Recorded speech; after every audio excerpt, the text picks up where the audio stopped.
There's been a lot of questions about McGill's Gaza Solidarity encampment over the last week. I've been reporting from this encampment every day for the last week.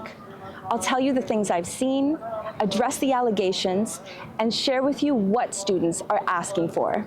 McGill has made allegations that anti-Semitism is occurring at this encampment. Instances of anti-Semitism within the camp, they would be addressed as a group very quickly. So I feel frustrated as a Jewish student that the administration is attempting to skew the public perception of this camp and really use historical Jewish suffering to discredit this work and take the attention away from the Palestinian movement and the genocide in Gaza. An important part of establishing the camp was agreeing on community guidelines together, which include things like no tolerance for discrimination, including anti-Semitism. Now, but also for the past, since October, I feel that McGill has played a really dangerous game and an irresponsible game by conflating anti-Zionism with anti-Semitism. I think that conflating the two risks diluting what we understand anti-Semitism to be, which I think is really dangerous in the long term, since anti-Semitism is a threat. McGill did not provide a comment, but referred us to a statement about the encampment on their website. In the statement, McGill said that they're engaging in dialogue with students and have requested police assistance at the encampment. Despite Jewish individuals and groups being a part of the encampment, some outside of the encampment still believe that this movement supports the eradication of Jewish people. I think what they're doing here is not supporting the Palestinians, it's spreading Jew hatred, and they should stop with it. I think it's pathetic. On one end, you're calling for ceasefire now. On the other end, you're calling for to globalize the intifada. I think it's pathetic. And I think these people are making things worse for the Palestinians in Gaza. Because if somebody really cares about Palestinians in Gaza, he or she should stand up against Hamas and not against Israel. There are misconceptions over the word intifada spread by both Western politicians and media. So what does intifada really mean? According to Forward, a Jewish independent nonprofit organization, intifada implies an uprising against an oppressor. That's a relatively new meaning for this word, which is translated as to shake off or to dust off. Intifada gained revolutionary implications during the Iraqi Intifada in 1952, which were a series of riots and strikes protesting the Iraqi monarchy at the time. Intifada is also used to refer to the Arab Spring, which involved a series of protests against Arab regimes in the 2010s. I think a lot of the mainstream media has been about these, it's an anti-Semitic and and focusing on that and not the community, and also why we're here, right? A lot of the questions have been especially as an anti-Zionist Jew, have been do you feel safe? And it's I'm here, I'm part of this, and also the point of this is Palestine, is Gaza, is Rafah, is the imminent invasion, and that needs to be central, and that is incredibly important to us, and has been frustrating, I think, for students everywhere to see it focused on us when the whole point is we're trying to focus on Palestine. Pro-Palestine protests aren't only calling for a ceasefire, but an end to Israel's occupation of Palestine.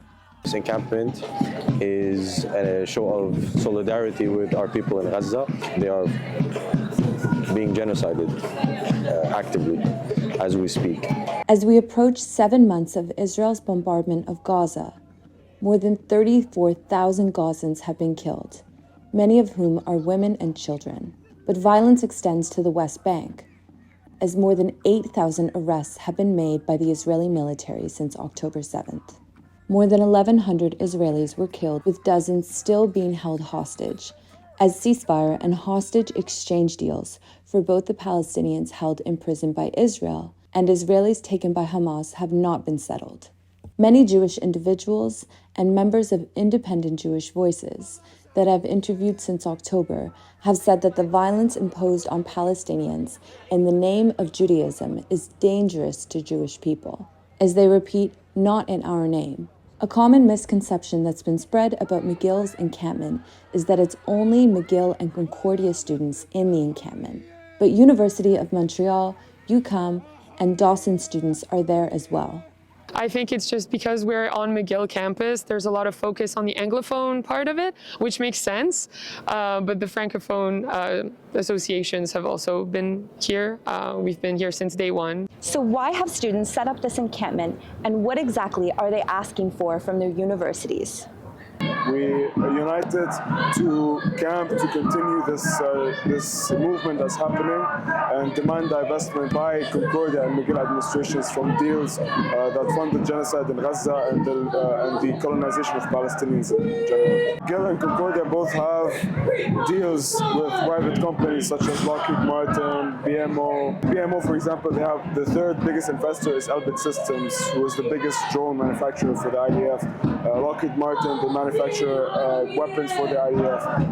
Even with deals with universities such as Bar Ilan and Tel Aviv universities, they're both universities that participate in the research and development of these weapons that are used on the colonization of Palestinians. UQAM has had partnerships with universities in Israel for a very long time. UQAM is also supporting Quebec's project to set up an office in Israel, and it has received a lot of support, a lot of events that are organized by Zionist organizations, Zionist people.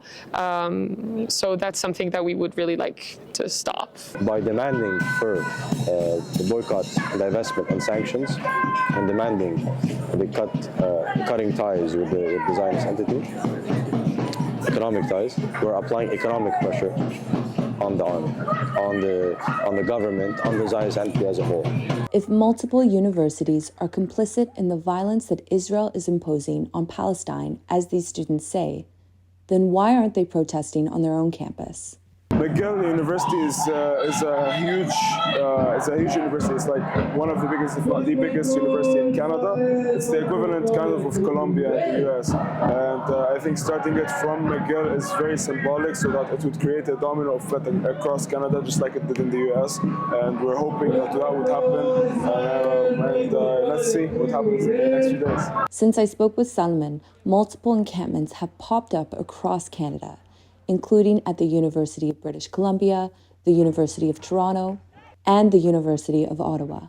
It's a domino effect that's spreading not only in Canada, in France, in Germany, and this is revolutionary. What we've been witnessing in the past week or so across North America is the student movement taking lead on taking revolutionary positions and demanding and escalating in order to get their demands met, a full divestment and an end of complicity.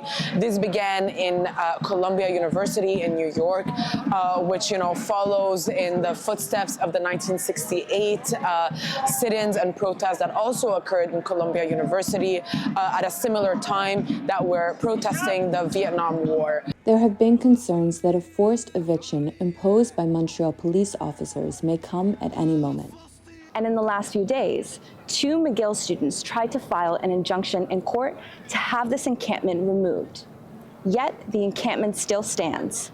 I'm not worried about it because what we saw in Columbia is that there were 100 students that set up camp, and then when they were arrested on the first night, 200 students came in their stead. And so, I believe that in the face of repression, in the face of police violence, in the face of, continued Zionist intimidation, the students will continue to take the correct positions and to propel the movement forward. With the encampments and the student movement growing across North America, eyes are on the students as they strengthen their efforts to end their university's support for Israel. And eyes are also on Rafah as the Israeli military threatens to proceed with their ground invasion.